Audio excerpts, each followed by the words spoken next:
abakurambere bawe se bo ni bantu ki ntago babaye abacakara mu Misiri numvise inkuru nyinshi hari n'uwo mwanditsi igisirikare cyakorwaga ubu ngubu bafata imisoro bagatunga abasirikare ariko kera woherezaga umwana wawe waba ufite agatubutse ukohereza abantu ariko banini cyane bameze nk'abantu ariko ni banini cyane nimvuga ngo ni abantu bavutse hagati y'abamarayika n'abakobwa b'abantu nimusoma muri Bibiliya muzabyumva ngo abana b'Imana baramanutse ngo babona abakobwa barabakunda baramanuka bari guriya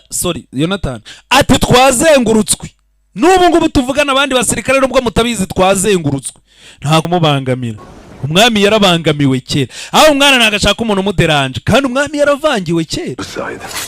va mu nzira bahita bavana y'inkoto uvanye inkota mu rwubati imbere yanjye uratera ubwoba umukuru w'umuryango wa isi kumwe natwe kubera ko dufite ubwoba ntabwo dufite umurava tujyaho ariko hariya niho tugiye mu gihe tuyikeneye mu bibazo igihe dufashe umwanzuro wo kuyizera ukavuga uti njyewe nubwo ibintu bidashoboka nubwo byangiraho ingaruka njyewe ndabyizeye ngiye guhagarara ku ruhande rw'Imana aho niho Imana igaragarira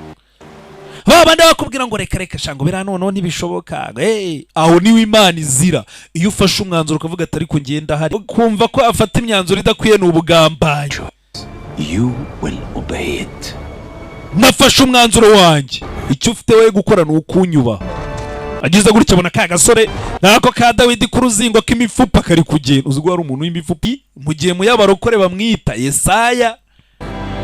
ibyo ntago ari ibintu byo gupfa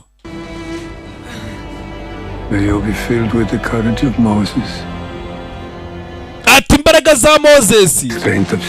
ati umurava wa Musa cyangwa umurava wa Musa reka ukuzure n'imbaraga